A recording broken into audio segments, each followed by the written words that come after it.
नमस्कार दोस्तों, इस वीडियो में आप सीबीएसई बोर्ड के द्वारा आयोजित की गई सीटेट दिसंबर 2021 के अपर प्राइमरी पेपर के दिनांक 22 दिसंबर 2021 शिफ्ट के पेपर के सोशल साइंस यानी कि एसएसटी पार्ट का कंप्लीट सोल्यूशन देखने जा रहे हैं। अपर प्राइमरी में सीटेट दिसंबर 2021 में सीबीएसई बोर्ड के द्वारा ऑनलाइन मोड में कुल 22 शिफ्टों में पेपर का आयोजन किया गया था, जिसमें से ये तीसरे शिफ्ट का पेपर आप देख रहे हैं।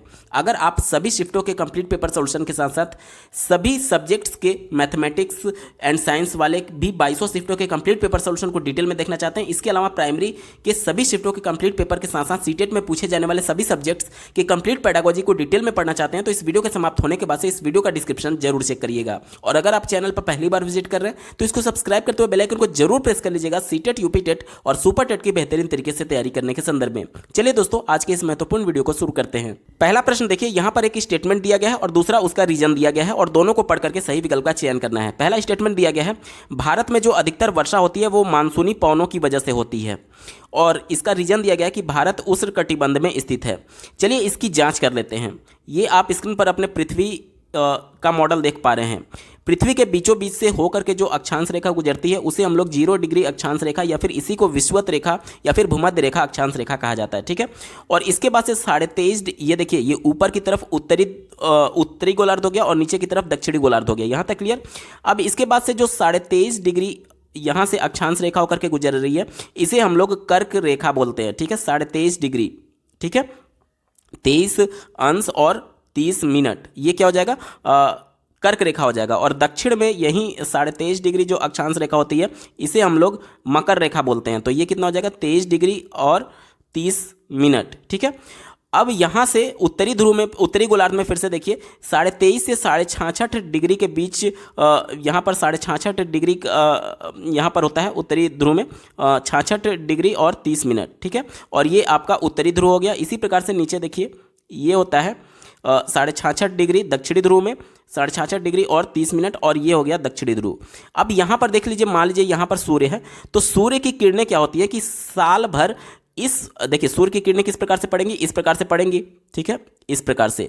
तो यहाँ पर देखिए ये वाला जो पार्ट है इसमें सूर्य की किरणें लगातार सीधी पड़ती हैं, बिल्कुल सीधी पड़ती हैं। इस वजह से ये वाला जो पूरा एरिया है इसमें तापमान साल भर अधिक रहता है, इसलिए इसे उष्ण कटिबंध कहा जाता है। उष्ण मतलब कि गर्मी, ठीक है, यहाँ पर बहुत गर्मी रहती है इसलिए इसे उष्ण कटिबंध कहा जाता है। अब ये वाला एरिया देखिए, जो जहाँ पर सूर्य की प्रकाश तिरछी पड़ रही है, ये वाली जो एरिया है यहाँ पर सूर्य का प्रकाश तिरछा पड़ रहा है, इस वाले एरिया में देखिए ये वाला, तो यहाँ पर क्या होता है, इसे हम लोग शीतोष्ण कटिबंध कहते हैं। शीतोष्ण का मतलब शीत भी है और उष्ण भी है, मतलब कि यहाँ पर तिरछी किरणें पड़ने की वजह से यहाँ पर कम गर्मी रहती है।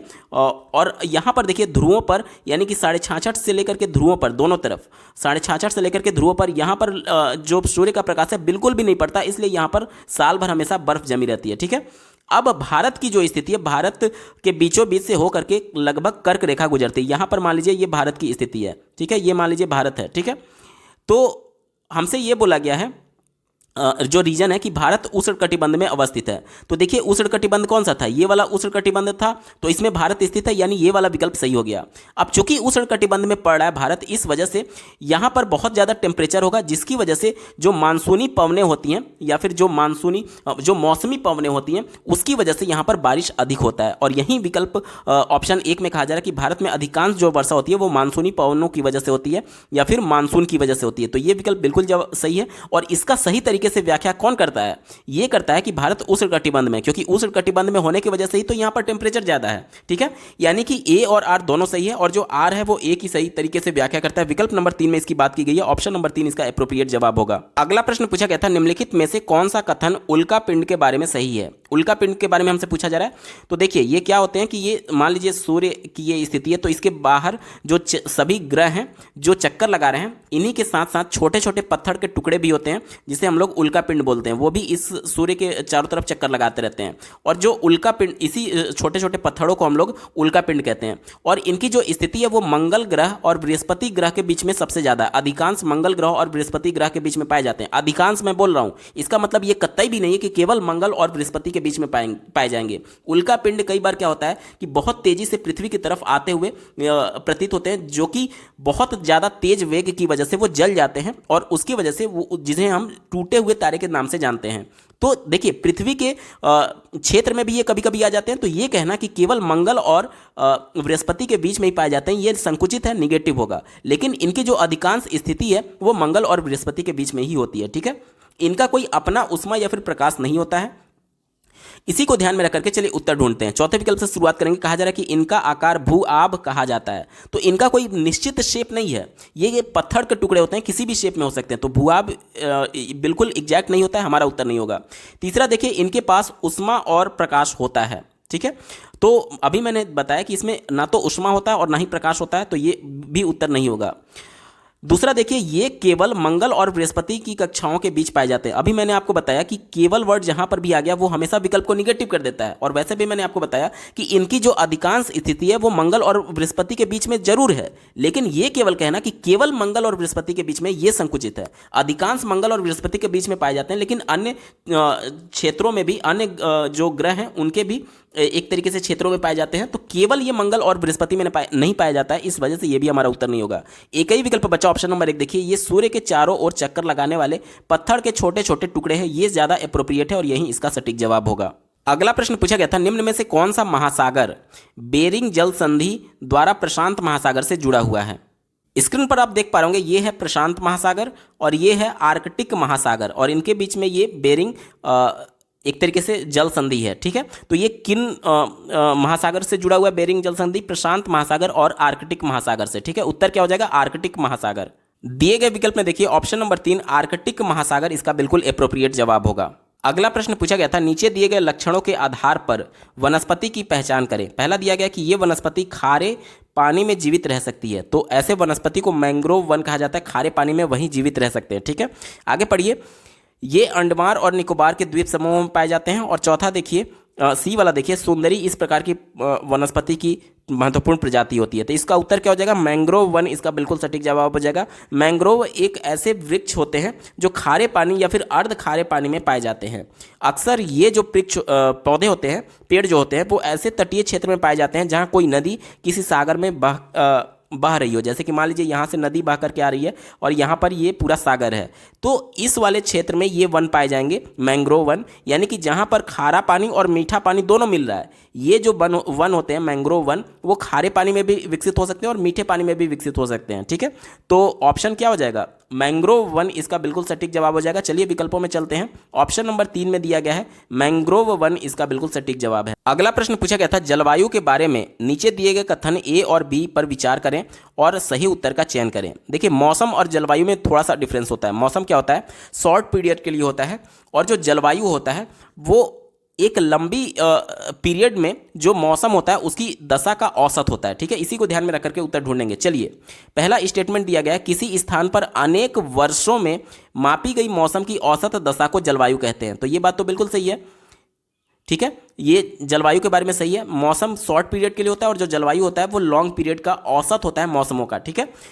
स्टेटमेंट बी दिया गया है, किसी स्थान की जलवायु सिर्फ उसकी समुद्र से दूरी और उच्चावच पर निर्भर करता है। सिर्फ एकमात्र एक ही, यही केवल, ये जितने भी वर्ड होते हैं वो विकल्प को निगेटिव कर देते हैं। ये कह रहा है कि केवल और केवल समुद्र से दूरी पर ही जलवायु निर्भर करेगी, तो क्या केवल यही एक फैक्टर होता है? इसके अलावा भी कई फैक्टर्स होते हैं जिसको नजरअंदाज किया गया है इस विकल्प के द्वारा, इसलिए ये संकुचित है, हमारा उत्तर नहीं होगा। यानी कि ए सही है और बी गलत है। दिए गए विकल्प में देखिए ऑप्शन 1 में ही बात किया गया है, ए सही है और बी गलत है, इसका बिल्कुल एप्रोप्रिएट जवाब होगा। अगला प्रश्न पूछा गया था, वर्षा और कोहरा जैसी घटनाएं वायुमंडल की किस परत के अंदर होती है? तो वर्षा या फिर जो भी मौसम की घटनाएं होती हैं वो सब कुछ क्षोभ मंडल, वायुमंडल की परत में होती है, तो उत्तर क्या हो जाएगा? क्षोभ मंडल। दिए गए विकल्प में देखिए ऑप्शन नंबर 1 क्षोभ मंडल इसका बिल्कुल सटीक जवाब है। अगला प्रश्न पूछा गया था, आग्नेय शैल के बारे में कथन ए, बी और सी पर विचार करें और सही उत्तर का चयन करें। आग्नेय शैल के बारे में पूछा गया, ठीक है। चलिए, पहला स्टेटमेंट दिया गया है, अवसादी शैल ताप एवं दाब के कारण आग्नेय शैल में बदल जाते हैं, तो ये विकल्प गलत है। आग्नेय शैल बनता कैसे है? तो जो ज्वालामुखी होती है उसका जो मैग्मा होता है वो ठंडा होकर के आग्नेय शैल में परिवर्तित होता है, ना कि अवसादी शैल ताप और दाब की वजह से परिवर्तित होता है। तो अवसादी शैल जब ताप और दाब से परिवर्तित होता है तो उसे कायांतरित शैल कहते हैं, ना कि आग्नेय शैल कहते हैं, तो पहला गलत हो गया। दूसरा देखिए, ये शैल मतलब कि किसकी बात की जा रही है? आग्नेय शैल की। आग्नेय शैल पृथ्वी के परपट्टी और पृथ्वी की परपट्टी के अंदर दोनों जगह मौजूद रहती है। तो ये बात बिल्कुल सही है, सटीक है, उत्तर होगा।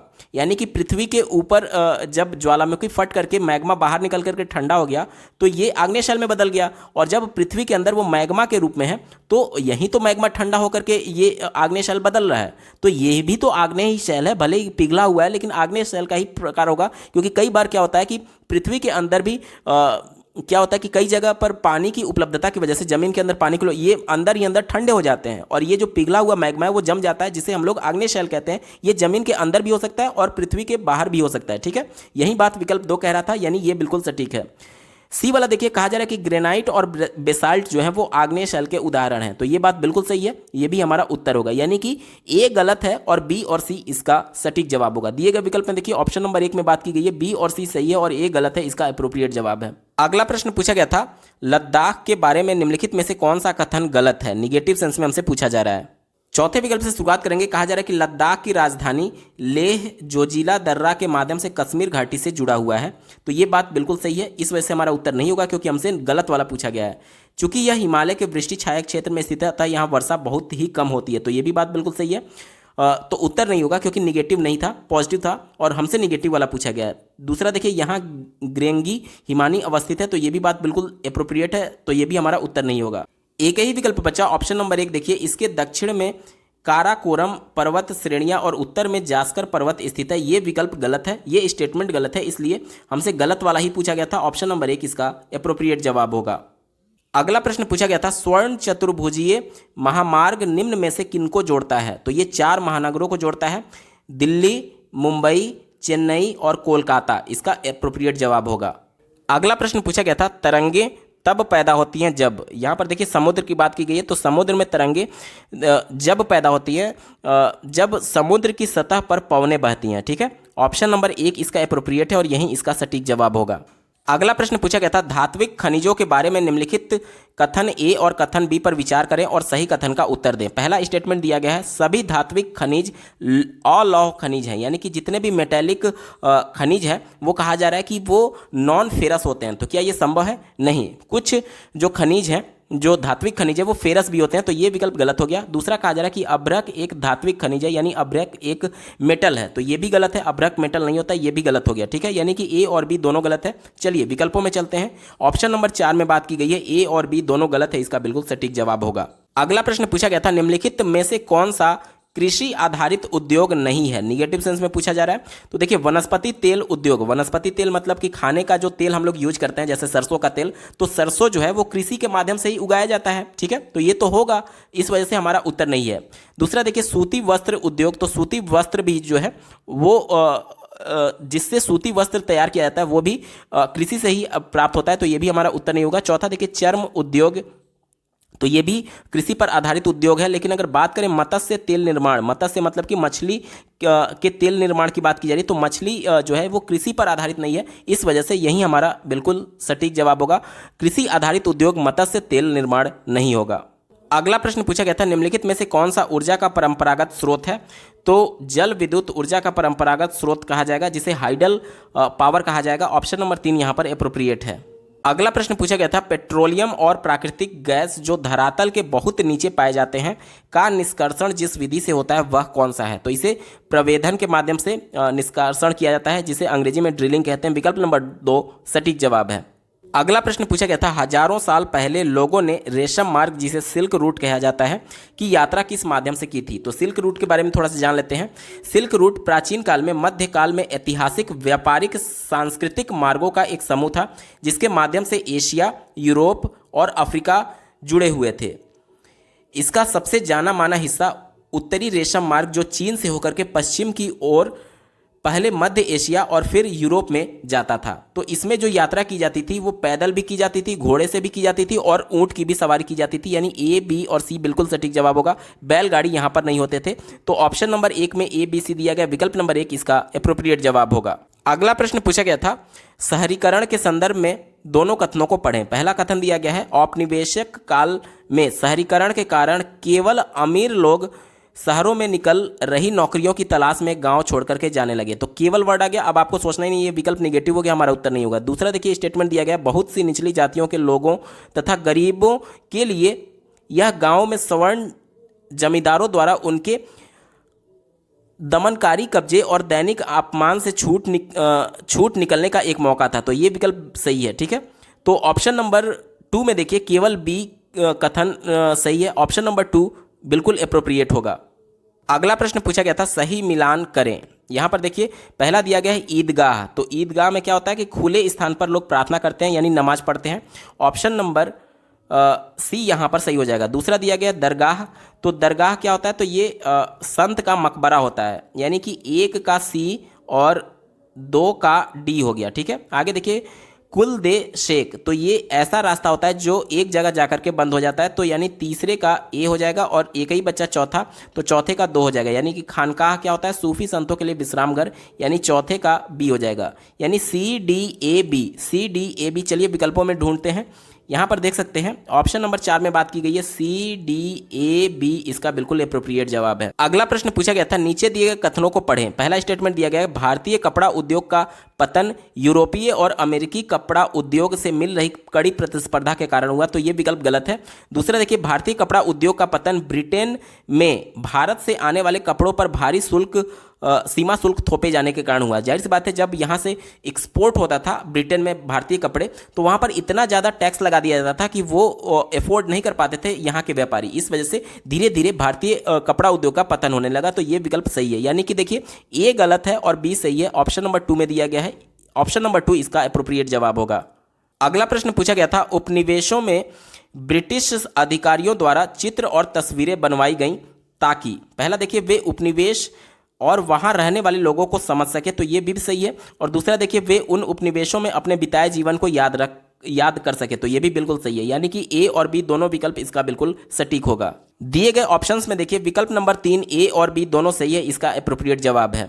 अगला प्रश्न पूछा गया है भारत का संविधान वोट डालने का अधिकार देकर के क्या स्थापित करता है। पहला सामाजिक लोकतंत्र और दूसरा राजनीतिक लोकतंत्र। पहला देखिए लोकतंत्र तो दोनों में कॉमन है, अब हमें तय करना है कि सामाजिक होगा या फिर राजनीतिक होगा। देखिए सामाजिक तब होता जब समाज में रहने से संबंधित कुछ बातें होती, लेकिन यहाँ पर राजनीतिक समानता की बात की गई है, सबको वोट देने का अधिकार है। इसका मतलब क्या है, राजनीतिक समानता है कि किसी से भी भेदभाव नहीं किया गया, ये राजनीतिक लोकतंत्र है, ठीक है। ऑप्शन नंबर बी तो सही हो जाएगा, लेकिन सामाजिक नहीं होगा, ये गलत है। यानी कि बी, केवल बी वाला हमारा सटीक जवाब होगा। दिए गए विकल्प में देखिए ऑप्शन नंबर 2 केवल बी इसका एप्रोप्रिएट जवाब है। अगला प्रश्न पूछा गया है, यहाँ पर कुछ जनजातियाँ दी गई हैं और उसको मिलान करना है कि ये कहाँ पर पाई जाती हैं, किस राज्य में पाई जाती हैं। पहला दिया गया है खोंड। तो खोंड जो है वो उड़ीसा में पाए जाते हैं।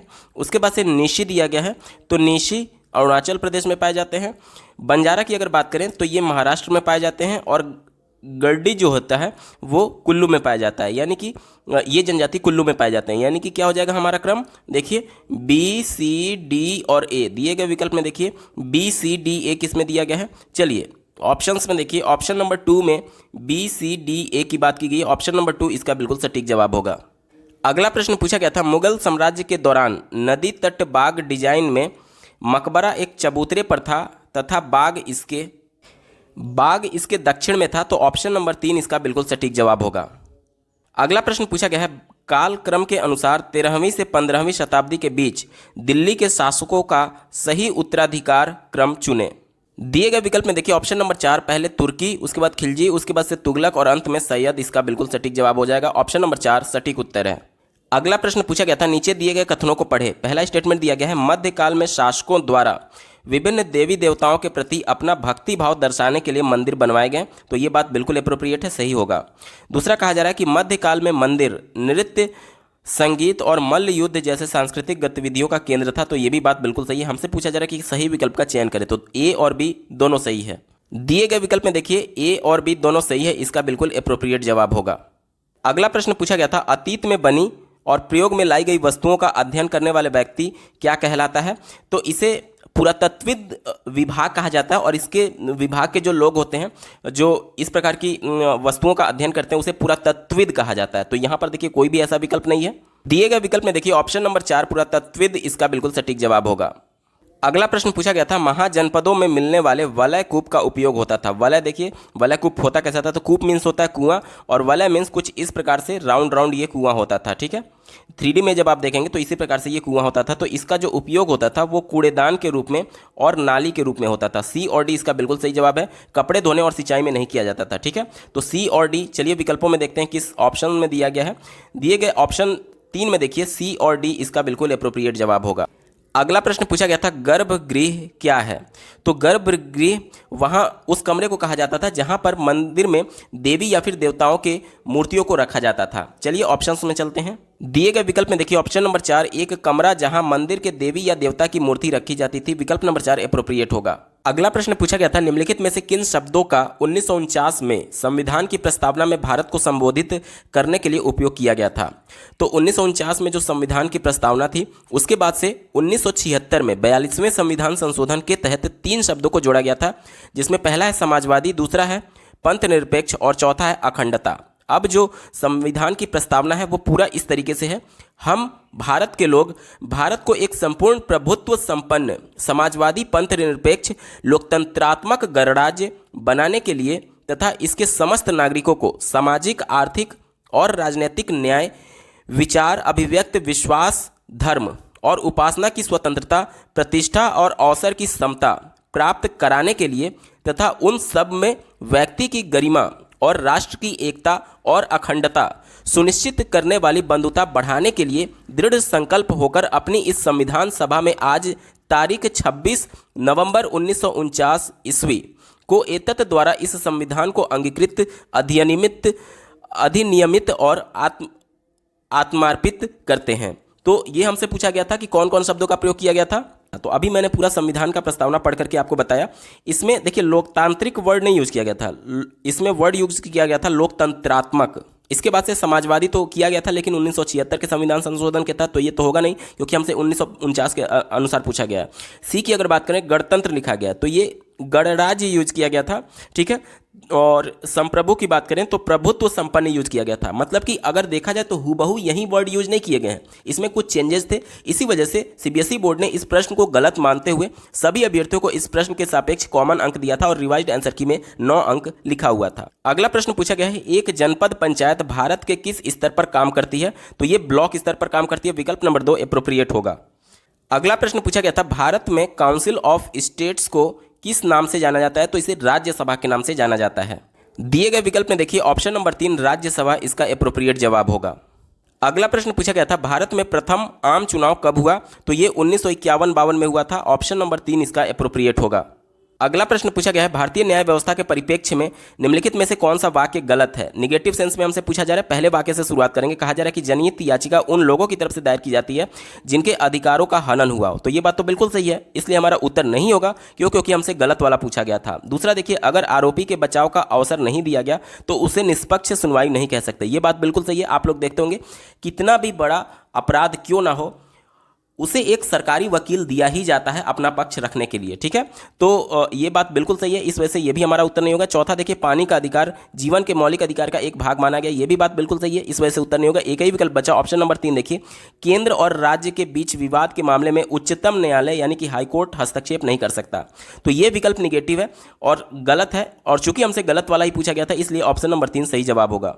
अगला प्रश्न पूछा गया था, भारत में 2006 में लागू किस कानून ने औरतों के हिंसा मुक्त घर के अधिकार को स्वीकार किया। तो ये कौन सा कानून था, घरेलू हिंसा महिला संरक्षण अधिनियम। विकल्प नंबर 2 अप्रोप्रिएट है। अगला प्रश्न पूछा गया था, भारत में शोषण के विरुद्ध मौलिक अधिकार के अंतर्गत 14 वर्ष की आयु से कम बच्चों को किसी फैक्ट्री, खादान या फिर अन्य हानिकारक काम में रोजगार प्रतिबंधित है। तो ये किस आयु की बात की गई है, 14 वर्ष। ऑप्शन नंबर 2 इसका अप्रोप्रिएट जवाब होगा। अगला प्रश्न पूछा गया था, ओम प्रकाश वाल्मीकि की आत्मकथा जिसमें जातीय भेदभाव की कहानी बताते हैं का क्या नाम है। तो ओम प्रकाश वाल्मीकि की आत्मकथा का नाम जूठन है। विकल्प नंबर 4 अप्रोप्रिएट होगा। अगला प्रश्न पूछा गया था, निम्नलिखित में से कौन सा वाक्य सही है, पॉजिटिव सेंस में हमसे पूछा जा रहा है। दिए गए विकल्प में देखिए ऑप्शन नंबर 4 दिया गया है, कानून लागू करना सरकार की जिम्मेदारी नहीं होती है। तो ये विकल्प निगेटिव है। सरकार संसद में बहस कराकर ही कानून को पारित करती है। तो ये सरकार की जिम्मेदारी होती है। ठीक है, तो ऑप्शन गलत हो गया। तीसरा विकल्प देखिए, मतदान के जरिए राज्य को बदला जा सकता है, तो ये विकल्प निगेटिव है, उत्तर नहीं होगा। दूसरा देखिए, सरकार और राज्य एक ही है, इन दोनों शब्दों को एक दूसरे के साथ प्रयोग किया जा सकता है, नहीं, अलग है। एक ही विकल्प बचा, ऑप्शन नंबर 1 देखिए, सरकार राज्य का एक अंग होती है, ये विकल्प बिल्कुल एप्रोप्रिएट है और यही इसका सटीक जवाब होगा। अगला प्रश्न पूछा गया है, भारत में संविधान का अंतिम व्याख्याता यानी कि इंटरप्रेटर कौन है? तो आप लोग देखते होंगे कि संविधान के किसी शब्द को लेकर के अगर विवाद होता है या फिर कुछ इस प्रकार का असमंजस की स्थिति होती है तो माननीय सुप्रीम कोर्ट इस पर फैसला देता है, यानी कि न्यायपालिका इसका बिल्कुल सटीक जवाब हो जाएगा। ऑप्शन नंबर 2 एप्रोप्रिएट है। अगला प्रश्न पूछा गया है, संघवाद से क्या अर्थ है? तो देश में सरकार का एक से अधिक स्तर होना, ये संघवाद का अर्थ है। ऑप्शन नंबर 3 एप्रोप्रिएट होगा। अगला प्रश्न पूछा गया है, निम्नलिखित में से कौन सा भारतीय धर्मनिरपेक्षता के सिद्धांत पर लागू होता है? तो ऑप्शन नंबर 2 देखिए, राज्य धार्मिक मामलों में हस्तक्षेप कर सकता है, ये विकल्प बिल्कुल सटीक जवाब है। अगला प्रश्न पूछा गया है, मैला साफ करने की प्रथा को खत्म करने के लिए अपनाई गई सरकारी नीतियां निम्नलिखित में से किस पर प्रतिबंध लगाती हैं? तो ये सूखे शौचालय का निर्माण पर प्रतिबंध लगाती हैं, विकल्प नंबर 1 एप्रोप्रिएट है। अगला प्रश्न पूछा गया है, प्राथमिक स्तर पर इतिहास की पाठ्य पुस्तकों को हमारे अतीत कहा गया है क्योंकि ये पाठ्य पुस्तकें चर्चा करती हैं।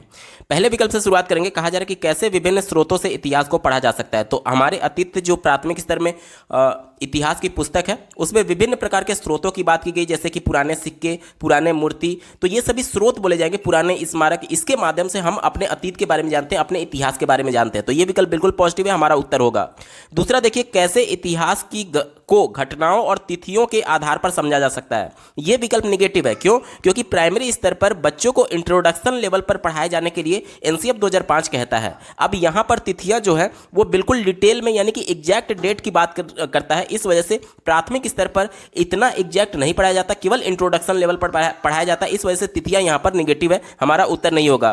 तीसरा विकल्प देखिए, कैसे अलग अलग वर्ग और समूह के लोगों के अनुभव अलग अलग रहे हैं। आप लोगों ने देखा होगा कि इतिहास में विभिन्न प्रकार के ग्रुप्स में लोग रहते थे। पहले जब आदिमानव थे उसके बाद से धीरे धीरे ग्रुप में रहना शुरू किए, उसके बाद से जब महाजनपद हुआ तो अनेक जनपदों में लोग बस गए, यानी कि अलग अलग वर्गों में उनका प्रत्येक का अनुभव किस प्रकार से अलग अलग था, इसके माध्यम से भी हमारे अतीत के बारे में हमको पता चलता है। तो ये भी विकल्प बिल्कुल एप्रोप्रिएट है, यानी कि ए और सी वाला सही होगा। चलिए अब ऑप्शंस में चलते हैं। दिए गए विकल्प में देखिए, यहाँ पर ऑप्शन नंबर 3 में ए और सी की बात की गई है। ऑप्शन नंबर 3 ए और सी इसका एप्रोप्रिएट जवाब होगा।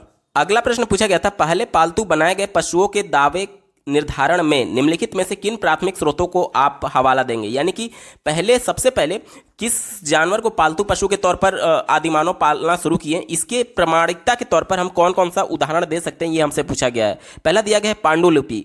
तो अगर मैं आपको विकल्पों को दिखाऊं तो देखिए, चारों विकल्पों में केवल 3 ही ऑप्शंस दिए गए हैं, तो ये तो कंफर्म हो गया कि चारों में से एक निगेटिव होगा। यहां तक क्लियर? अब चलिए, पहला जो दिया गया पांडुलिपि, ये निगेटिव सेंस में है। दूसरा देखिए, लघु मूर्ति वाले खिलौने। अब हमको इतिहास के स्रोतों के तौर पर विभिन्न प्रकार के छोटे छोटे मूर्तियां मिली हैं, खिलौने टाइप के, जिसके माध्यम से हम लोग जानवरों के बारे में जान सकते हैं कि आखिर जानवरों ने किन किन जानवरों को पहले पालतू पशु के तौर पर स्वीकार किया, तो ये बिल्कुल एप्रोप्रिएट होगा। गुफा चित्र, यानी कि विभिन्न गुफाओं में जो जानवरों के चित्र बनाए गए थे उसके बारे में भी देख करके हम लोग समझ सकते हैं कि आखिर किन जंतुओं को, किन जानवरों को आदिमानव ने पालना शुरू किया, तो ये भी बिल्कुल सही है। चौथा देखिए, कब्रगाह, यानी कि जहां पर जानवरों को कब्र बनाया गया था, जहां पर उनको दफनाया गया था, उनके अस्थियों के माध्यम से भी हम जान सकते हैं कि कौन कौन से जानवर को आदिमानव ने पालतू बनाया था, तो ये भी विकल्प सही हो जाएगा। यानी कि देखिए, बी, सी और डी वाला विकल्प इसका सही है। चलिए अब ऑप्शंस में चलते हैं। ऑप्शन नंबर 4 में बी, सी और डी की बात की गई है, विकल्प नंबर 4 इसका बिल्कुल एप्रोप्रिएट होगा। अगला प्रश्न पूछा गया है, निम्नलिखित संगम कविता पर ध्यान दें। दिया गया, समुद्री जहाजों पर लाए गए तेज तटीय घोड़े, गाड़ियों पर काली मिर्च की गठरियां, हिमालय से मिले रत्न और सोना, दक्षिण की पहाड़ियों से चंदन की लकड़ियां, प्राचीन भारतीय इतिहास के किस पहलू या फिर ये साक्ष्य प्रदान करते हैं? तो देखिए, समुद्री जहाजों की बात की गई थी, यानी कि समुद्री तटीय जो व्यापार होता था उसके बारे में बात की गई है। दिए गए विकल्प में देखिए, ऑप्शन नंबर 2 प्रारंभिक समुद्र तटीय व्यापार इसका एप्रोप्रिएट जवाब होगा। अगला प्रश्न पूछा गया था, प्राथमिक स्तर पर सामाजिक विज्ञान को सम्मिलित करने में निम्नलिखित में से कौन सा कारण सबसे उचित है? पहले विकल्प से शुरुआत करेंगे। कहा जा रहा है कि यह एक ऐसा विषय है जो कमजोर विद्यार्थियों के लिए है और बहुत उपयोगी नहीं है, तो यह विकल्प निगेटिव है। लेव वाइगोत्स्की के संरचनावाद सिद्धांत के अनुसार हम लोग सामाजिक तौर पर अंतःक्रिया करके ही सीखते हैं, और सामाजिक विज्ञान यानी एक तरीके से समाज में रहने की, सामाजिक चीजों को सीखने समझने की कला हमें प्रदान करता है। तो ये कहना कि ये बहुत उपयोगी नहीं है, ये विकल्प निगेटिव है, हमारा उत्तर नहीं होगा। दूसरा देखिए, यह एक ऐसा विषय है जो विद्यार्थियों में राष्ट्रभक्ति पैदा करता है। तो केवल राष्ट्रभक्ति के लिए सामाजिक विज्ञान नहीं पढ़ाया जाता है, ठीक है, ये भी विकल्प संकुचित था, इस वजह से हमारा उत्तर नहीं होगा।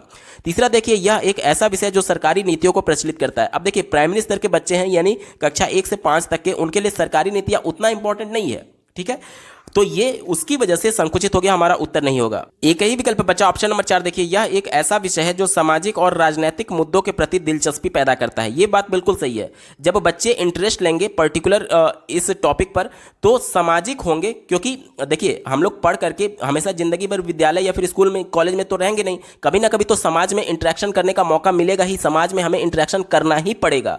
तो इसके प्रति बच्चों में दिलचस्पी और राजनीतिक और सामाजिक तौर पर मुद्दों की समझ के लिए सामाजिक विज्ञान प्राइमरी स्तर में डाला गया है। विकल्प नंबर 4 बिल्कुल एप्रोप्रिएट है और यही इसका सटीक जवाब होगा। अगला प्रश्न पूछा गया था, एक शिक्षक अपने विद्यार्थियों को अपने स्कूल के समीप एक उद्योग की अवस्थिति के लिए निवेश और प्रक्रम का मानचित्र बनाने के लिए कहती है। इससे शिक्षक विद्यार्थियों के किस कौशल का मूल्यांकन कर सकते हैं? पहले देखिए, अन्वेषण यानी कि खोज करने की बात की जा रही है, बिल्कुल सटीक है, क्योंकि बच्चे जब इस प्रकार की मैप बनाएंगे, मानचित्र बनाएंगे, तो निश्चित तौर पर खोज के माध्यम से ही वो सभी चीज़ों को मतलब कि क्या क्या हो सकता है, क्रिएटिव थिंकिंग के माध्यम से ही ये मैप बनाएंगे, तो अन्वेषण होगा। दूसरा दिया गया तुलना, तो तुलना तब होता है जब दो चीज़ों के बीच हम कंपैरिजन करते हैं, तो यहाँ पर दो चीज़ें नहीं है, केवल एक मानचित्र बनाने की बात है, तो यहाँ पर तुलना नहीं होगा। विश्लेषण दिया गया है, तो देखिए सबसे पहले हम लोग एनालाइज ही करते हैं कि क्या क्या मैप में क्या क्या रहेगा, ठीक है, तो ये विश्लेषण का भी पार्ट है, यानी ये भी बिल्कुल सही है, यानी ए और सी वाला विकल्प इसका सही जवाब हो गया। अब चलिए ऑप्शंस में चलते हैं, पूछा गया है कि सही विकल्प का चयन करें। दिए गए विकल्प में देखिए ऑप्शन नंबर 3 ए और सी इसका बिल्कुल एप्रोप्रिएट जवाब है। अगला प्रश्न पूछा गया है, विद्यार्थियों में घरेलू सहायक यानी डोमेस्टिक हेल्पर के प्रति सहानुभूति पैदा करने व उनको संवेदनशील बनाने के लिए कौन सी शिक्षण शास्त्रीय योजना सबसे अधिक उचित होगी? ध्यान से समझिएगा, हमें संवेदनशील बनाना है और साथ ही साथ सहानुभूति पैदा करना है, किसके प्रति? हेल्पर के प्रति, सहायक के प्रति। तो देखिए सबसे पहले उनके अनुभव के बारे में बच्चे जान पाएँ और उनकी समस्याओं के बारे में जान पाएँ, और जब बच्चा खुद उनके अनुभव को समझेगा वो वाला ज़्यादा हमारा अप्रोप्रिएट जवाब होगा। इसी को ध्यान में रख करके उत्तर ढूंढेंगे। पहला विकल्प दिया गया है, कक्षा में घरेलू सहायक के एक वास्तविक उदाहरण की वास्तविकता को साझा करना। तो ये पॉजिटिव तो है, फिर भी ये संकुचित है, क्योंकि बच्चा सक्रिय नहीं है, केवल एक तरीके से कक्षा में उदाहरण को प्रस्तुत करने की बात की जा रही है, केवल उनसे इंफॉर्मेशन देने की बात की जा रही है, इस वजह से ये संकुचित है। दूसरा विकल्प देखिए, घरेलू सहायक के कार्यों पर वृत्त चित्र को दिखाना और उस पर चर्चा करना, यानी कि एक तरीके से वीडियो क्लिप दिखाई जा रही है और उस पर चर्चा करने के लिए बोला जा रहा है, तो ये भी हमारा उतना अप्रोप्रिएट नहीं है, क्योंकि बच्चे खुद सक्रिय नहीं है। तीसरा देखिए, एक घरेलू सहायक को कक्षा में आमंत्रित करना, तो ये भी केवल मौखिक तौर पर ही बच्चे उसको समझ पाएंगे, सुन पाएंगे, तो ये भी हमारा अप्रोप्रिएट नहीं है। लेकिन अगर ऑप्शन नंबर 4 की बात करें, छात्रों को किसी घरेलू सहायक से परिचय बना करके उनके अनुभव पर एक कहानी लिखने के लिए कहना। अब देखिए बच्चा उस पर कहानी कब लिख पाएगा? जब जो सहायक है उसके अनुभव को खुद महसूस कर पाए, तो ये ज़्यादा इम्पॉर्टेंट है, क्योंकि बच्चा जब सहायक की परेशानियों को अनुभव कर पाएगा, समझ पाएगा, तभी उसके बारे में कहानी लिख पाएगा, और जब समझेगा उसकी परेशानियों को तो उसके प्रति संवेदनशील बनेगा। ऑप्शन नंबर 4 बिल्कुल एप्रोप्रिएट और यही इसका सटीक जवाब होगा। अगला प्रश्न पूछा गया था, घरेलू कार्य का महत्व। विषय को पढ़ाते समय शिक्षक को घरेलू कार्य को दर्शाना चाहिए। अब कौन कौन से घरेलू कार्य को दर्शाया जा सकता है, ये हमसे पूछा जा रहा है। पहले मैं आपको विकल्पों को दिखाना चाहूँगा। यहाँ पर आप चारों विकल्पों को देख लीजिए, चारों विकल्पों में केवल दो ऑप्शंस ही दिए गए हैं, यानी कि हमारी मजबूरी हो गई कि हमें 2 ही विकल्प को लेकर के चलना है। अब इन चारों में से 2 सबसे ज़्यादा अप्रोप्रिएट कौन सा है, वो हमारा उत्तर होगा। पहला विकल्प दिया गया है, एक ऐसे कार्य के रूप में जो महिला द्वारा किया जाता हो। अब देखिए महिलाओं द्वारा केवल किया जाएगा, तो इसमें क्या होगा कि महिला और पुरुष में भेदभाव करने की बात आ रही है, यानी कि हमें वो कार्य प्रदर्शित करना चाहिए जिसमें महिला और पुरुष दोनों समान रूप से भाग ले सकें या फिर दोनों कर सकें। इससे क्या होगा कि जेंडर रूढ़िवादिता बच्चे में नहीं पनपेगी। तो केवल महिलाओं के लिए काम वाला नहीं दिखाना चाहिए, बल्कि दोनों जिसे कर सके वो दिखाना चाहिए। तो ये हमारा उत्तर नहीं होगा, संकुचित था, क्योंकि जेंडर रूढ़िवादिता को ये बढ़ावा दे रहा था। दूसरा देखिए, एक ऐसे कार्य के रूप में जिसे पूरा करने में कम समय की आवश्यकता हो, तो ये भी विकल्प निगेटिव है, क्योंकि यहाँ पर घरेलू कार्य को दर्शाना है, घरेलू कार्य का महत्व बताना है। अब घरेलू कार्य में ऐसा थोड़ी है कि केवल कम समय में पूरा होने वाले कार्य होंगे, जाहिर सी बात है आपको मिक्स एक तरीके से इस प्रकार का दिखाना चाहिए, ताकि कम समय में और अधिक समय दोनों की बात की जा सके, ठीक है। केवल कम समय में दिखाने वाला ये संकुचित है, इस वजह से हमारा उत्तर नहीं होगा। और वैसे भी हमारी मजबूरी बन गई है कि दो ही विकल्प को चुनना है, तो ये दोनों नेगेटिव हो गया। तीसरा देखिए, एक महत्वपूर्ण कार्य के रूप में जिसे सम्मान दिया जा सके, ये ज़्यादा इंपॉर्टेंट है। क्यों? क्योंकि सम्मान यहाँ पर इंपॉर्टेंट है, तभी बच्चे उसमें इंटरेस्ट लेंगे, और यहाँ पर ऑप्शन नंबर सी पॉजिटिव है। और चौथा देखिए, एक ऐसे कार्य के रूप में जो पुरुष और महिला दोनों द्वारा किया जा सकता है। अब यहाँ पर जब ऐसे कार्य को जब आप चुनेंगे जिसे महिला और पुरुष दोनों कर सकते हैं, तो इससे जेंडर रूढ़िवादिता को हतोत्साहित किया जा सकता है, यानी उसको बढ़ावा नहीं दिया जा सकता है। ठीक है, और इस वजह से ये भी विकल्प बिल्कुल अप्रोप्रिएट हो जाएगा, यानी कि सी और डी वाला विकल्प हमारा सही है। चलिए अब ऑप्शंस में चलते हैं। दिए गए विकल्प में देखिए ऑप्शन नंबर 4 सी और डी इसका अप्रोप्रिएट जवाब होगा। अगला प्रश्न पूछा गया था, एक भूगोल की कक्षा में पाठ्यपुस्तक का उत्तम उपयोग होता है। ठीक है, पहला दिया गया ज्ञान की निर्धारित मात्रा की प्राप्ति में। तो निर्धारित मात्रा यहाँ पर इंपॉर्टेंट नहीं है। क्यों नहीं है? क्योंकि ये संकुचित कर रहा है विकल्प को कि हम फिक्स कर दिए कि बच्चे को इतना ही ज्ञान देना है। ठीक है, अगर बच्चा कोई प्रश्न पूछ रहा है तो ऐसा थोड़ी है कि आप उसको मना कर देंगे। तो निर्धारित मात्रा ये संकुचित था, इस वजह से हमारा उत्तर नहीं होगा। दूसरा देखिए, निर्धारित समय सारणी में मूल्यांकन के स्रोत हेतु। तो यहाँ पर निर्धारित समय सारणी में ही मूल्यांकन करने की बात की जा रही है, जो कि निगेटिव है। क्यों? क्योंकि आज हम लोग एनसीएफ 2005 और राष्ट्रीय शिक्षा नीति 2020 दोनों को फॉलो करते हैं, जिसमें कोई समय सारणी नहीं होती है बच्चों का मूल्यांकन करने के लिए। कोई भी गतिविधि बच्चे के द्वारा किया जा रहा है या फिर कक्षा में कुछ भी किया जा रहा है, तो उसी दौरान सतत मूल्यांकन किया जाता है, ना कि कोई समय सारणी फिक्स होता है मूल्यांकन करने के लिए। तो ये विकल्प निगेटिव हो गया, हमारा उत्तर नहीं होगा। चौथा देखिए, बच्चों के लिए तनाव कम करने का एकमात्र सूचना स्रोत। अब एकमात्र, केवल, एक ही, यही, ये जितने भी वर्ड होते हैं वो हमेशा निगेटिव सेंस में होते हैं, कभी भी आपका उत्तर नहीं होगा। एक ही विकल्प बचा, सोच विचार और विस्मय हेतु। ये विकल्प सबसे ज्यादा एप्रोप्रिएट है और यही इसका सटीक जवाब होगा। अगला प्रश्न पूछा गया था, एक गतिविधि के आयोजन जिसमें अपने आस पड़ोस के बुजुर्गों से बातचीत करते हैं तथा भूमि उपयोग के बारे में जानकारी इकट्ठा करते हैं में विद्यार्थी किन कौशल का विकास करते हैं। ध्यान से समझिएगा, अपने आसपास के बुजुर्गों से बातचीत की जा रही है और जानकारी को इकट्ठा किया जा रहा है। तो देखिए, जानकारी इकट्ठा करने के लिए बच्चे पहले प्रश्न पूछेंगे, साथ ही साथ अभिलेखित करेंगे, यानी कि जो कुछ भी जानकारी मिल रहा है उसका एक रिपोर्ट तैयार कर रहे हैं। तो ये तो बात बिल्कुल अप्रोप्रिएट है, हमारा उत्तर होगा, क्योंकि प्रश्न पूछ करके ही तो जानकारी इकट्ठा करेंगे बुजुर्गों से। दूसरा देखिए, सुनना और अन्वेषण करना, ये भी बात बिल्कुल सही है। अब जब बुजुर्ग लोग, बड़े बुजुर्ग लोग जब उसको जवाब दे रहे होंगे, तो बच्चा उसको ध्यानपूर्वक सुन रहा होगा, जिससे श्रवण कौशल का विकास होगा। और अन्वेषण मतलब कि खोज करना। अब देखिए, जब उसके मन में जिज्ञासा होगी और जानने के संदर्भ में, तो उसके बाद से वो प्रश्न पूछेगा, और प्रश्नों को पूछ करके वो अपने जिज्ञासा को शांत कर रहा है खोज के माध्यम से, अन्वेषण के माध्यम से। तो ये भी विकल्प सही हो गया। और उसके बाद से देखिए, अनुमान लगाना और बातचीत करना। देखिए, अब बातचीत तो बिल्कुल एप्रोप्रिएट है। क्यों? क्योंकि इंटरेक्शन करके ही तो सूचना इकट्ठा करेगा अपने बुजुर्गों से, तो ये भी बिल्कुल पॉजिटिव हो गया। चौथा देखिए, परिकल्पना बनाना और विश्लेषण करना। यहाँ पर विश्लेषण वर्ड जो है वो निगेटिव है। कैसे निगेटिव है? विश्लेषण तब किया जाता है जब हमें कुछ डेटा प्राप्त होता है और उस डेटा के आधार पर हम किसी रिजल्ट पर पहुंच रहे होते हैं। यहाँ पर कोई भी आंकिक अंक नहीं है, कोई भी अंक नहीं मिलेगा बच्चों को, सिर्फ और सिर्फ इंफॉर्मेशन मिलेगा। तो यहाँ पर विश्लेषण नहीं आएगा। ठीक है, ऑप्शन नंबर 4। और साथ ही साथ परिकल्पना बनाने की बात की जा रही है, तो परिकल्पना और विश्लेषण यहाँ पर नहीं होगा, ये संकुचित था, हमारा उत्तर नहीं होगा। यानी कि दिए गए विकल्प में देखिए ऑप्शन नंबर 1 में बात की गई है, ए, बी और सी। ठीक है, ऑप्शन नंबर 1 ए, बी, सी इसका सटीक जवाब है। अगला प्रश्न पूछा गया था, भक्ति और सूफी आंदोलन विषय पर पुनर्योजना बनाते समय शिक्षा को केंद्रित होना चाहिए। मतलब कि भक्ति और सूफी आंदोलन बच्चों को पढ़ाना है, इसके लिए टीचर योजना बना रहा है, तो किस पर केंद्रित होना चाहिए ये हमसे पूछा जा रहा है। चलिए पहले विकल्प से शुरुआत करेंगे। कहा जा रहा है कि तत्कालिक समय, यानी उस समय में सामाजिक भिन्नता के प्रचलन को चुनौती देने वाले कारक के रूप में इन आंदोलनों के चित्रण पर, यानी कि जो उस समय सामाजिक चुनौतियां थी, सामाजिक भिन्नता की वजह से, उस पर फोकस करने की बात की जा रही है। तो सही बात है, आखिर ये आंदोलन शुरू क्यों हुआ, आखिर विभिन्नता की वजह से शुरू हुआ था, और इसलिए उस पर फोकस करना इंपॉर्टेंट है। दूसरा देखिए, भक्ति भाव को प्रदर्शित करने के रूप में गानों, कविताएं और नृत्य के महत्व पर। तो ये भी बात बिल्कुल सही है, क्योंकि जब पूरे आंदोलन के बारे में बताया जाएगा तो उस दौरान क्या क्या सामाजिक परिस्थितियां थी, ये भी कविताओं के माध्यम से, नृत्य के महत्व के माध्यम से और साथ ही साथ गानों के माध्यम से बताया जा सकता है। तो ये भी अप्रोप्रिएट होगा, यानी कि ए और बी दोनों सही होगा। हमसे सही विकल्प का चयन करने के लिए बोला गया था। चलिए ऑप्शंस में चलते हैं। विकल्प नंबर 3 में ए और बी दोनों की बात की गई है, विकल्प नंबर 3 बिल्कुल अप्रोप्रिएट होगा। अगला प्रश्न पूछा गया था, कारखाना भ्रमण, यानी कि एक तरीके से वर्कशॉप भ्रमण की बात की गई है, विषय पर परियोजना कार्य देते समय निम्नलिखित में से कौन से उद्देश्य हो सकते हैं। पहला दिया गया तर्क करने के कौशल को अर्जित करना।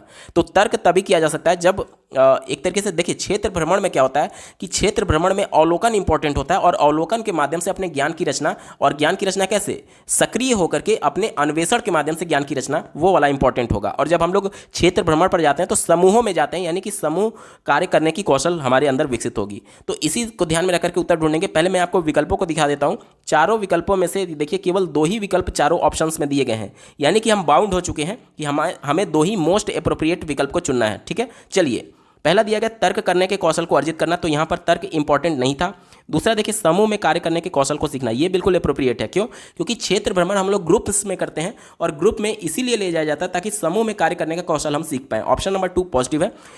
तीसरा देखिए अन्वेषण कौशल को विकसित करना। अब क्षेत्र भ्रमण में हम लोग क्या करते हैं, अवलोकन के माध्यम से चीज़ों के बारे में खोज रहे होते हैं, अवलोकन करके अन्वेषण के माध्यम से हम अपने ज्ञान की रचना कर रहे होते हैं, तो अन्वेषण कौशल भी विकसित किया जा सकता है। चौथा देखिए परिकल्पना और कौशल को सीखना। अब ये नहीं हो सकता क्योंकि हमने 2 मोस्ट एप्रोप्रिएट को चुन लिया है और 2 ही हो ही सकता है चारों विकल्प में, मैंने आपको दिखा दिया था। तो केवल बी और सी वाला इसका सटीक जवाब होगा। चलिए ऑप्शंस में चलते हैं। विकल्प नंबर 3 में बी और सी की बात की गई है, विकल्प नंबर 3 एप्रोप्रिएट होगा। अगला प्रश्न पूछा गया था, जाति और जेंडर से जुड़े हुए द्वंद्वात्मक विषय को सामाजिक विज्ञान की कक्षा में क्या करना चाहिए, हमसे पूछा जा रहा है। देखिए जेंडर की बात की गई है। जेंडर मतलब कि देखिए लिंग और जेंडर 2 प्रकार की अवधारणा है एनसीईआरटी में।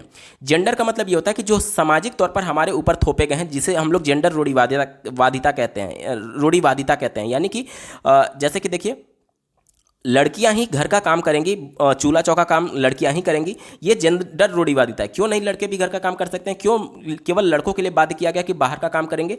तो ये पहले से जो समाज के द्वारा हमारे ऊपर थोपा गया है, इसे जेंडर रूढ़िवादिता कहते हैं। ठीक है, तो जेंडर जो होता है वो समाज से जुड़ा हुआ टर्म है और लिंग जो है वो बायोलॉजिकल टर्म है, यानी कि जिससे हमारा लिंग तय होता है कि हम पुरुष हैं या फिर महिला हैं। ठीक है, उम्मीद करता हूं क्लियर हुआ होगा। अब हमसे यह पूछा जा रहा है कि जाति और जेंडर से जुड़े हुए द्वंद्वात्मक विषय को सामाजिक विज्ञान की कक्षा में क्या करना चाहिए। चौथे विकल्प से शुरुआत करते हैं। कहा जा रहा है कि विद्यार्थियों की भावनाओं के अनुसार चर्चा करनी चाहिए। विद्यार्थियों की भावनाओं के अनुसार, आपको लग रहा होगा कि बाल केंद्रित शिक्षा के अनुसार ये बिल्कुल पॉजिटिव है, लेकिन नहीं, ये पॉजिटिव नहीं है। कैसे पॉजिटिव नहीं है? देखिए हो सकता है कि कोई विद्यार्थी अपने समाज में जेंडर रूढ़िवादिता को देखा हो और जिसकी वजह से उसे ये लग रहा हो कि महिलाएं ही घर का काम करेंगी, तो केवल अगर विद्यार्थियों की भावनाओं के अनुसार चर्चा की जाएगी तो इसमें गलत कॉन्सेप्ट बच्चे सीख जाएंगे, अन्य बच्चे। तो यहाँ पर एज ए टीचर आपका रोल इंपॉर्टेंट है कि अगर बच्चे में पहले से जेंडर रूढ़िवादिता है तो उसको बदलने की आवश्यकता है, उसको चुनौती देने की आवश्यकता है, क्योंकि बच्चे ने गलत मिसकॉन्सेप्शन अपने अंदर, समाज की कुरीतियों को अपने अंदर समाहित कर लिया, तो उसको चैलेंज करने की आवश्यकता है। इस वजह से ये निगेटिव है, हमारा उत्तर नहीं होगा। तीसरा देखिए शिक्षक की अपनी समझ और विश्वास मत पर आधारित चर्चा करनी चाहिए। अब यहाँ पर अपनी समझ कौन, शिक्षक की बात की जा रही है, तो ये विकल्प निगेटिव है। क्यों? क्योंकि जब बच्चे को इग्नोर ही कर दिया जा रहा है तो ये पूरी तरीके से बाल केंद्रित शिक्षा का विरोध है। आज हम लोग बाल केंद्रित चाइल्ड सेंटर्ड एजुकेशन की बात करते हैं, जिसमें बालक के अनुभव को भी महत्व देना चाहिए, और ये विकल्प केवल शिक्षक के अनुभव को महत्व दे रहा था, इस वजह से ये निगेटिव है, हमारा उत्तर नहीं होगा। पहला विकल्प देखिए पूरी तरीके से बचना चाहिए और कक्षा में शामिल नहीं करना चाहिए। देखिए अगर हमारे समाज में कुछ कुरीति है तो हमें विद्यालय के माध्यम से ही उस कुरीति के प्रति विद्यार्थियों में जागरूकता उत्पन्न कर सकते हैं, और यहाँ पर वैसे भी और ये इसको शामिल नहीं करने के लिए बोल रहा था, तो ये नेगेटिव हो गया। और वैसे भी मैंने आपको पहले भी बता चुका हूँ कि एकमात्र एक ही, केवल, पूरी तरीके से, ये जितने भी वर्ड होते हैं वो हमेशा निगेटिव होते हैं, जो कि केवल एक पक्ष पर बात करते हैं, दूसरे एस्पेक्ट को छोड़ देते हैं। तो ये विकल्प संकुचित था, निगेटिव था, हमारा उत्तर नहीं होगा। एक ही विकल्प बचा, ऑप्शन नंबर 2 देखिए अनिर्णित रखा जाना चाहिए। अनिर्णित का मतलब क्या हो गया? इसे अंग्रेजी में ओपन एंडेड कहा जाता है। ओपन एंडेड मतलब कि जिसमें बच्चे भी इंटरेक्शन कर रहे हैं और टीचर भी इंटरेक्शन कर रहे हैं। इससे होगा क्या कि देखिए प्रत्येक बच्चे की अपनी अलग अलग समझ हो सकती है, प्रत्येक बच्चा अपना मौलिक विचार जब प्रस्तुत करेगा तो विद्यालय में एक हेल्दी इन्वायरमेंट चर्चा का बनेगा, जिसके माध्यम से अन्य बच्चे भी सक्रिय रूप से भागीदारी दिखाएंगे और अर्थपूर्ण तरीके से सीख सकते हैं। तो यहाँ पर ओपन एंडेड होना चाहिए, इन विभिन्न आयामों से चर्चा करनी चाहिए, ये सबसे ज़्यादा इंपॉर्टेंट है, क्योंकि यहाँ पर टीचर के साथ साथ बच्चे भी एक्टिव थे। ऑप्शन नंबर 2 पॉजिटिव और यही इसका सटीक जवाब होगा। अगला प्रश्न पूछा गया था, नागरिक शास्त्र से राजनीति विज्ञान शब्दावली में बदलाव किस उद्देश्य से किया गया। पहला दिया गया आज्ञाकारी नागरिक विकसित करने के लिए। यहाँ पर देखिए आज्ञाकारी नागरिक थोड़ा सा निगेटिव सेंस में, कैसे, देखिए अब हमारे ऊपर जो कुछ भी कानूनी तौर पर थोपा जाएगा, क्या हम लोग स्वतंत्र नहीं है कि अगर हमारे अधिकारों का हनन हो रहा है तो हम उसका विरोध कर पाए? बिल्कुल स्वतंत्र हैं। तो आज्ञाकारी नागरिक यहाँ पर थोड़ा सा संकुचित है, हमारा उत्तर नहीं होगा। दूसरा देखिए कहा जा रहा है विमर्शी नागरिक विकसित करने के लिए, ये बिल्कुल अप्रोप्रिएट है। विमर्शी मतलब कि एक दूसरे से विचार विमर्श कर करके ऐसे नागरिकों को डेवलप करना चाहिए जो कि एक दूसरे से समाज में इंटरेक्शन के माध्यम से चीज़ों को समझ पाए। तो ये बिल्कुल अप्रोप्रिएट है, यानी कि केवल बी वाला सही होगा। दिए गए ऑप्शन में देखिए ऑप्शन नंबर 2 में केवल बी की बात की गई है, विकल्प नंबर 2 सही जवाब है। अगला प्रश्न पूछा गया था, सामाजिक विज्ञान पाठ्यचर्या को जेंडर विमर्श से जोड़ने की संस्तुति पाठ्यपुस्तकों में किस रूप में दिखती है। पहला दिया गया महिलाओं और उनसे जुड़े मुद्दों को संदर्भ अधिक होना। ये बात बिल्कुल सही है, क्योंकि महिलाओं का जिस प्रकार से समाज में शोषण हो रहा था, या फिर जिस तरीके से महिलाओं के लिए बाध्यता कर दी गई थी कि तुम महिला हो तो घर का ही काम करोगी और पुरुष है तो वो बाहर का ही काम करेगा, तो उसका संदर्भ पाठ्यपुस्तकों में अधिक दिखता है, ताकि इस जो जेंडर रूढ़िवादिता है उसको कम किया जा सके। और दूसरा दिया गया है महिलाओं के परिप्रेक्ष्य को ऐतिहासिक व तत्कालिक दोनों सारोकारों में शामिल करना। ये भी बिल्कुल सही बात है, क्योंकि किताबों में किस प्रकार से पुराने समय में जब राजा रानियों का समय था, उस समय कैसे वहाँ की महिलाओं के प्रति शिक्षा और उसके लेकर के किस प्रकार से जागरूक थी, और आज हम लोग किस प्रकार से हैं, इन सभी बातों का चर्चा किया गया है पाठ्यपुस्तकों में। यानी ये भी बिल्कुल अप्रोप्रिएट होगा, यानी ए और बी दोनों इसका सटीक जवाब है। चलिए अब विकल्पों में चलते हैं। विकल्प नंबर 3 में बात की गई है, ए और बी दोनों इसका अप्रोप्रिएट आंसर होगा। अगला प्रश्न पूछा गया था, इतिहास आधारित सिनेमा, यानी कि जो हिस्ट्री पर आधारित हमारे पिक्चर्स बनते हैं, जो मूवीज़ बनती हैं, उसके संदर्भ में कहा जा रहा है कि तत्कालिक संदर्भों से जुड़े वृत्त चित्र का उपयोग किस प्रकार से करना चाहिए। चलिए पहले विकल्प से शुरुआत करते हैं। कहा जा रहा है कि खाली समय को भरने और केवल मनोरंजन के लिए करना चाहिए। केवल वर्ड आपको दिख गया, अब आपको विचार करना ही नहीं है, ये विकल्प निगेटिव हो गया। दूसरा देखिए, पाठ्य पुस्तकों के स्थान पर होना चाहिए। क्या ये संभव है कि किताबों को हटाकर केवल इतिहास पर आधारित मूवी ही बच्चों को दिखाया जाए? प्रैक्टिकली संभव ही नहीं है, और ये हमारा उत्तर नहीं होगा। ठीक है। तीसरा देखिए, व्याकरण और विश्लेषण के लिए होना चाहिए। ये विकल्प बिल्कुल सही है। विश्लेषण के आधार पर हम लोग समझ सकते हैं कि हमारे पुराने अतीत किस प्रकार से थे और आज हम लोग किस प्रकार से डेवलप किए हैं, या फिर क्या और बदलाव की आवश्यकता है। समाज में पहले क्या कुरीतियाँ थी, किस प्रकार से धीरे धीरे कुरीतियों को समाप्त किया गया, ताकि बच्चों में ये मैसेज जाए कि अगर आज के डेट में भी हमारे समाज में कुछ कुरीतियाँ हैं तो उसका विरोध करना आवश्यक है। तो ये विश्लेषण के आधार पर ही होगा। ये विकल्प बिल्कुल अप्रोप्रिएट है। चौथा देखिए, रुचि और चर्चा पैदा करने में प्रयुक्त होना चाहिए। जाहिर सी बात है, अब जब बच्चे मूवीज़ देखेंगे तो मूवी में इंटरेस्टेड होते हैं, तो इसके माध्यम से इतिहास के प्रति उनको जागरूक किया जा सकता है, उसमें रुचि उत्पन्न की जा सकती है। ये विकल्प बिल्कुल अप्रोप्रिएट है, हमारा उत्तर होगा, यानी कि सी और डी इसका सही जवाब है। दिए गए विकल्प में देखिए ऑप्शन नंबर 3 सी और डी इसका अप्रोप्रिएट आंसर होगा। अगला प्रश्न पूछा गया था, सामाजिक विज्ञान पाठ्यचर्या को केंद्रित होना चाहिए, यानी किस पर फोकस होना चाहिए, हमसे कहा जा रहा है सामाजिक विज्ञान में। पहला दिया गया, सामाजिक विज्ञान की सभी संकल्पनाओं, तथ्यों और जानकारियों को सम्मिलित करना। अपर प्राइमरी और प्राइमरी स्तर पर क्या ये संभव है कि सामाजिक विज्ञान की सभी कॉन्सेप्ट को उसमें डाला जा सके? प्रैक्टिकली संभव नहीं है, क्योंकि प्राइमरी और अपर प्राइमरी लेवल पर इंट्रोडक्शन लेवल तक ही केवल बच्चों को बताया जाता है। हायर क्लासेज में जाकर के सभी तथ्यों के बारे में डिटेल में बताया जाता है। तो ये विकल्प संकुचित था, हमारा उत्तर नहीं होगा। बी वाला देखिए, प्रासंगिक संकल्पनाओं को शामिल करना जिससे सामाजिक राजनीतिक यथार्थों को विश्लेषण करने की क्षमता बन सके। ये विकल्प थोड़ा पॉजिटिव है, हमारा उत्तर होगा। क्यों? प्रासंगिक संकल्पना यानी कि जिससे कॉन्टेक्स्ट लेते हुए बच्चे को जो सिलेबस में रखा गया उससे कॉन्टेक्स्ट लेते हुए बच्चे में सामाजिक और राजनीतिक विश्लेषण की क्षमता उत्पन्न करने के लिए ये ज़्यादा इंपॉर्टेंट है। कैसे इंपॉर्टेंट है? देखिए, बच्चा जब परिवार में जन्म लेता है तभी से वो समाजीकरण के बारे में धीरे धीरे जानने लगता है कि किस प्रकार से हम लोग समाज में एक दूसरे से रहते हुए एक दूसरे के सहयोग के माध्यम से ही इंटरेक्शन करते हैं और चीज़ों को सीखते हैं। ठीक है, तो ये प्रासंगिक संकल्पनाओं की बात कर रहा था और विश्लेषण करने की क्षमता विकसित करने की बात कर रहा था। तो ये विकल्प बिल्कुल अप्रोप्रिएट होगा, यानी कि केवल बी वाला हमारा सही जो उत्तर है। विकल्पों में देखिए ऑप्शन नंबर 2 केवल बी इसका अप्रोप्रिएट जवाब होगा। अगला प्रश्न पूछा गया था, सामाजिक विज्ञान की कक्षाओं में प्रयुक्त पाठ्य पुस्तकें, जो किताबें यूज की जाती हैं उसके बारे में, और जो सामग्री यूज किए जाते हैं उनके बारे में निम्नलिखित में से कौन सा कथन सही है? पहले विकल्प से शुरुआत करेंगे। कहा जा रहा है कि सुझाई गई पाठ्य पुस्तकें एकमात्र स्रोत हैं जिनका उपयोग किया जाए चूंकि पाठ्यक्रम परिमित है।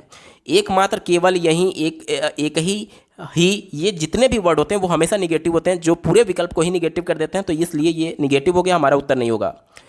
दूसरा देखिए, सुझाई गई पाठ्य पुस्तकें कई स्रोतों में से एक है। जाहिर सी बात है, अब इतिहास या फिर सामाजिक विज्ञान के बारे में बच्चों को जानना है तो ऐसा थोड़ी कि केवल किताबों के माध्यम से जाना जा सकता है, अपने परिवेश के माध्यम से भी जाना जा सकता है, टीचर्स के माध्यम से भी जाना जा सकता है, बड़े बुजुर्गों के माध्यम से भी जाना जा सकता है।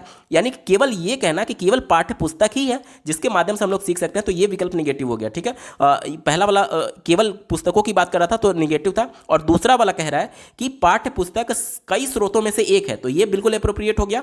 आगे पढ़िए, चूंकि हम असीमित संदर्भों को शामिल करने की जरूरत है, तो यह विकल्प बिल्कुल एप्रोप्रिएट है। ठीक है, सी वाला देखिए, पूरक सामग्रियों की व्यवस्था शिक्षकों के लिए आवश्यक बोझ है, यह विकल्प निगेटिव है क्योंकि टीचर्स की बात कर रहा था। आज हम लोग बाल केंद्रित शिक्षा की बात करते हैं जिसमें बालक की बात होनी चाहिए कि बालक के लिए क्या आवश्यक है, क्या आवश्यक नहीं है, क्या टीचर के लिए कठिन है, क्या आसान है, टीचर पर बोझ पड़ रहा है या फिर टीचर पर बोझ नहीं पड़ रहा है, इससे कोई मतलब नहीं होना चाहिए क्योंकि बालकों की बात होनी चाहिए, शिक्षा की बात नहीं होनी चाहिए। तो यह विकल्प निगेटिव हो गया, यानी कि केवल बी वाला उत्तर सही होगा। चलिए अब ऑप्शंस में चलते हैं। ऑप्शन नंबर 4 में दिया गया है केवल बी इसका एप्रोप्रिएट जवाब होगा। अगला प्रश्न पूछा गया था, विज्ञापन के बारे में विद्यार्थियों की समझ के निर्धारण में निम्नलिखित में से किन योजनाओं और कौशलों पर जोर देना चाहिए। किन कौशल पर विज्ञापन यानी कि एक तरीके से एडवर्टीजमेंट की बात की जा रही है, उससे बच्चों में कौन कौन सा कौशल विकसित किया जा सकता है वो हमसे पूछा जा रहा है। चलिए पहले विकल्प से शुरुआत करेंगे। कहा जा रहा है कि आलोचनात्मक विश्लेषण, मूल्यों के संप्रेषण के संदर्भ में विद्यमान विज्ञापनों को संज्ञान में लेना, ये बात बिल्कुल सही है।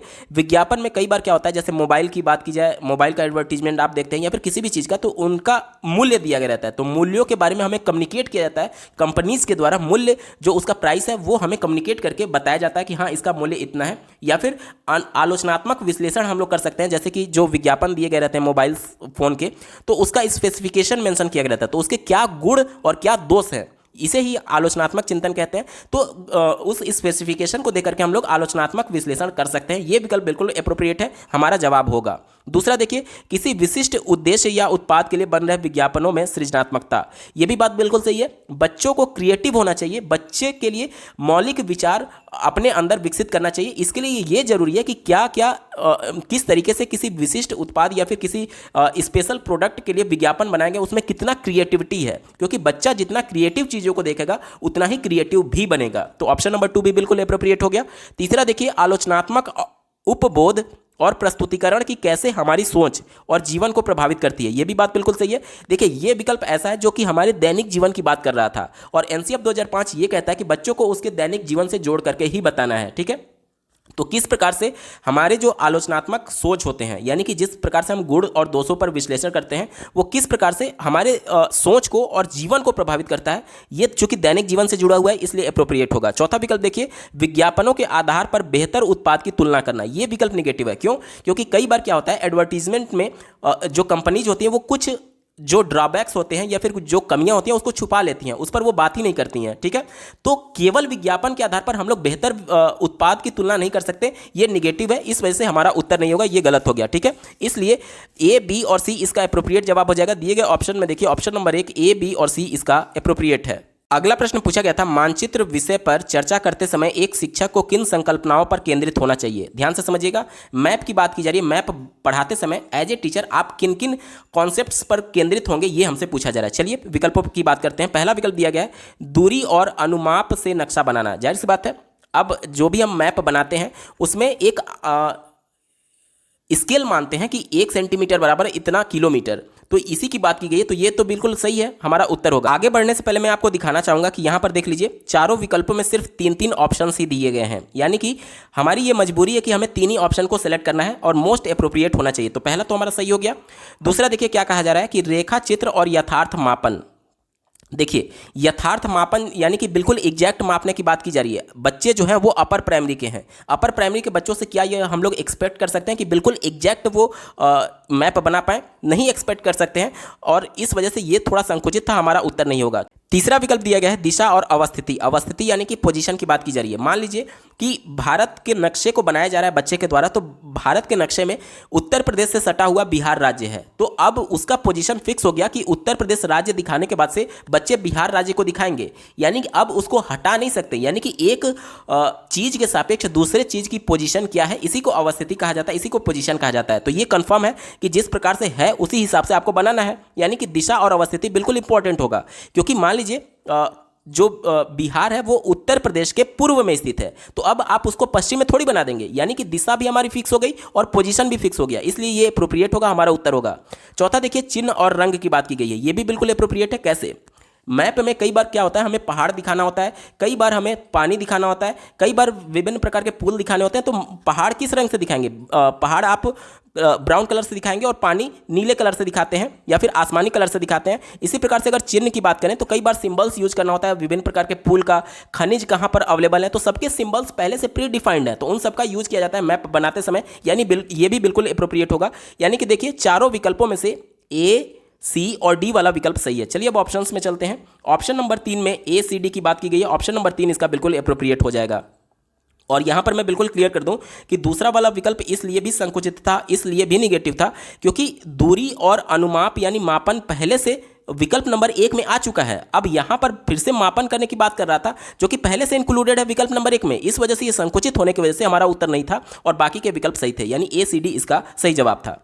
अगला प्रश्न पूछा गया था, विद्यार्थियों में अन्वेषण कौशल और विभिन्न शिल्प केंद्रों की ऐतिहासिक समझ विकसित करने के लिए निम्न के लिए उन्हें नियत कार्य दिए जा सकते हैं। ध्यान से समझिएगा, ऐतिहासिक समझ हमें बच्चे में विकसित करना है, यानी इतिहास से जोड़ करके ही बच्चों को बताना होगा, यानी उस समय जो शिल्पों की एक तरीके से स्थिति थी उसको ध्यान में रख करके ही बच्चों को बताना है। इसी को ध्यान में रख करके उत्तर ढूंढेंगे। चलिए, विकल्प नंबर 1 दिया गया है, इन केंद्रों को मानचित्र में इंगित करना और उनकी समकालीन अवस्थिति को पहचानना। समकालीन मतलब कि उस समय इन केंद्रों की क्या स्थिति थी उसकी बात कर रहा है, यानी कि उस समय यानी कि प्राचीन समय इतिहास की बात की जा रही है, इस वजह से यह विकल्प बिल्कुल एप्रोप्रिएट होगा। दूसरा देखिए, इन केंद्रों के अतीत की बात की गई है, अतीत मतलब इतिहास, और वर्तमान की स्थितियों के बारे में जानना और उनकी तुलना को एक रिपोर्ट के रूप में लिखना, तो ये विकल्प बिल्कुल एप्रोप्रिएट है, हमारा जवाब होगा, क्योंकि इसमें भी इतिहास की बात की गई थी। सी वाला देखिए, विद्यालय में विभिन्न शिल्प केंद्रों की प्रदर्शनी लगाने के लिए स्थानीय शिल्पकारों को आमंत्रित करना, इसमें कहीं से भी इतिहास की बात नहीं की गई है, ऐतिहासिक समझ इससे बच्चे में डेवलप नहीं हो पाएगा, इस वजह से ये विकल्प हमारा नहीं होगा, यानी कि केवल ए और बी वाला विकल्प सही है। दिए गए ऑप्शन में देखिए, ऑप्शन नंबर 1 ए और बी इसका बिल्कुल एप्रोप्रिएट जवाब हो जाएगा।